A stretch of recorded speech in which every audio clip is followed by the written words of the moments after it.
Alors, pour tout de suite, on se dirige du côté du téléphone encore une fois. On parle cette fois-ci avec la directrice générale du Centre de prévention du suicide de Montréal. Il s'agit de Sylvie Boivin. Bon après-midi, Madame Boivin. Bon après-midi à vous. Comment ça va, Madame Boivin? Ça va très bien et vous? Oui, ça va très bien. On est en santé et puis on garde le moral. Que voulez-vous?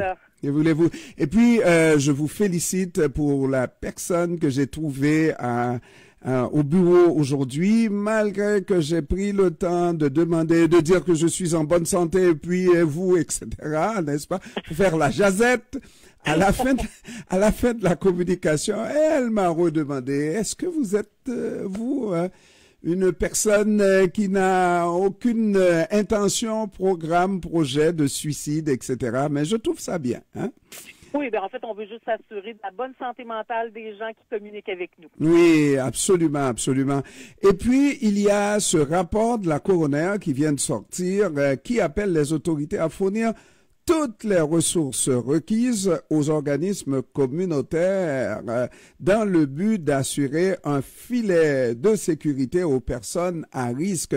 C'est bien beau, ça, là. Oui, c'est bien beau. On est très contents et on ne peut pas être contre les recommandations, les 63 recommandations qui ont été faites de la coroner. Évidemment, c'est des enjeux qu'on parle depuis déjà fort longtemps. Ce n'est pas d'hier que les centres de prévention du suicide, et là vous parlez avec celui de Montréal, mais on est plusieurs centres de prévention du suicide au Québec qui fait des revendications auprès du gouvernement pour assurer un filet de sécurité aux personnes qui vivent des crises suicidaires et leur entourage. Donc, autant les personnes qui vivent des difficultés que les personnes autour de ces personnes-là. Ouais. Et ça, là, le fait de manquer de moyens, ça permet de temps en temps d'échapper quelques vies qu'on aurait pu sauver, selon la coroner. Oui, dans notre cas, on peut vraiment dire qu'on sauve des vies à tous les jours. Et ça, je suis très fière de mes équipes de travail qui contribuent à ça à tous les jours. Elle a raison. Le manque de moyens fait on se concentre sur des activités d'urgence. Alors, on met peut-être moins d'énergie dans le volet de la prévention, alors que la prévention, on le sait tous, la prévention, c'est investir, c'est un bon moyen d'investir et d'éviter des drames importants. Alors, elle le recommande et on est super contents, mes collègues des CPS et moi-même des centres de prévention du suicide, on est tous et toutes contents de voir que on abonde dans le même sens. C'est plus de 41 % d'augmentation d'intervention en prévention du suicide qu'on a fait au cours des dernières années.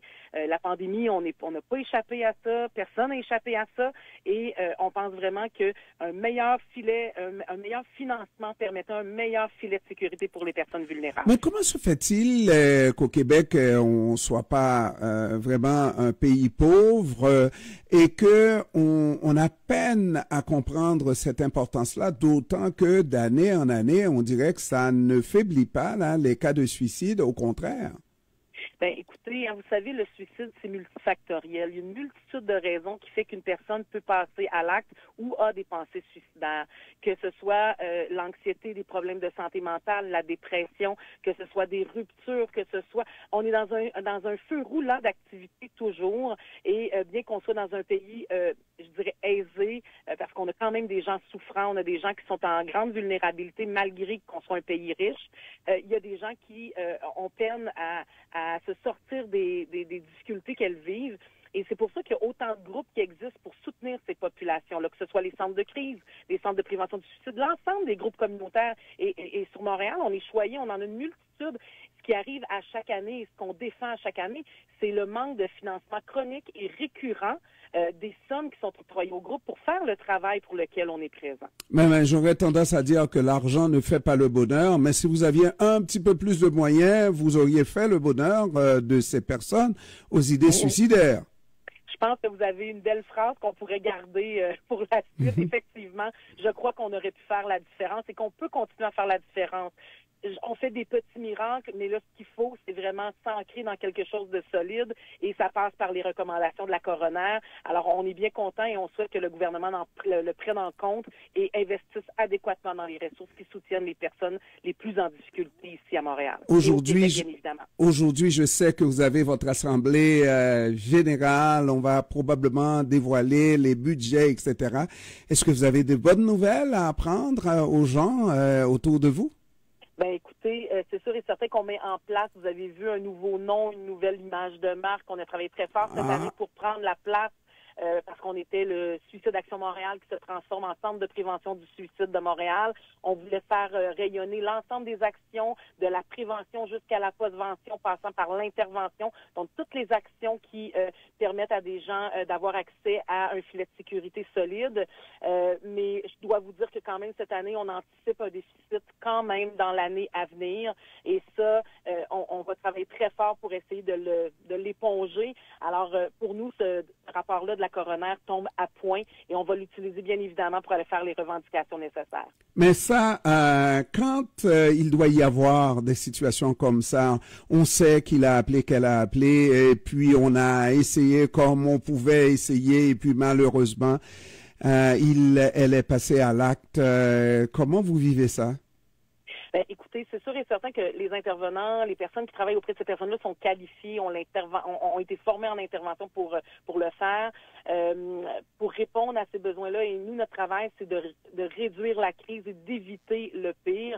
Donc, c'est sûr et certain que quand on sait que ça se produit, on travaille avec les intervenants parce que c'est quand même exigeant. Il y a une fatigue de compassion qui s'installe pour les intervenants. Alors, il faut être près d'eux, les accompagner là-dedans. Mais c'est quand même notre réalité à tous les jours, c'est de travailler avec des personnes qui sont en difficulté, qui sont en crise et qui pensent au suicide. Donc, on les outille le mieux possible. Et vous savez que aussi ça passe par du financement adéquat, de continuer à bien former nos troupes parce que pour moi, c'est un service incontournable et essentiel, la prévention du suicide. Sylvie Boivin, avec une entrevue comme ça, on ne sera jamais spécialiste comme vous, là, non. Mais par contre, nous, membres de la société civile, nous avons autour de nous tous les jours, nous les croisons, nous leur parlons à ces gens-là qui ont l'intention d'eux. Et puis, peut-être le fait de me l'avoir dit 2 fois, 3 fois et que la personne n'est pas passée à l'acte, je prends pour acquis que la personne ne passera pas à l'acte. Quelle est la bonne réaction à avoir? En fait, on ne peut jamais supposer que la personne va passer à l'acte. Chaque cri ou appel à l'aide est important et vous faites la différence. Chaque citoyen peut faire la différence. Vous pouvez lui demander s'il a besoin d'aide, si vous pouvez faire quelque chose pour lui. Vous pouvez les référer aux bonnes ressources qui vont répondre à leurs besoins. Vous pouvez donner le numéro 1866 appel ou suicide.ca si les gens veulent communiquer avec nous parce qu'on va pouvoir prendre le relais. Mais chaque humain dans la communauté peut faire la différence. Écoutez, ne prenez pas pour acquis et écoutez à chaque fois l'appel à l'aide, puis vous pouvez faire la différence sans que vous vous en rendiez vraiment compte.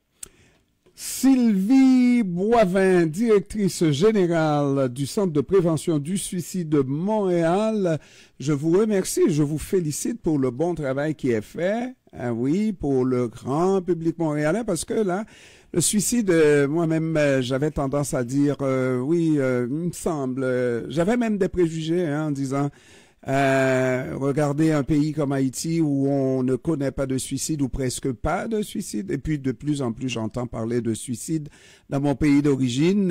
Ça n'a rien à voir avec l'argent, la richesse.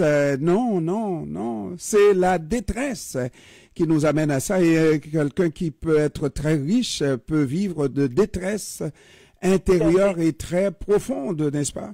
Oui, en fait, le suicide ne fait pas de discrimination. Le suicide, ça peut toucher n'importe qui. Absolument, absolument. Alors, je vous remercie pour tout ce beau travail et puis bonne continuité, comme on dit, et puis bonne conseil d'administration, hein? Bonne assemblée générale. Merci beaucoup et bonne soirée à vous. À vous aussi, au revoir. Merci, au revoir.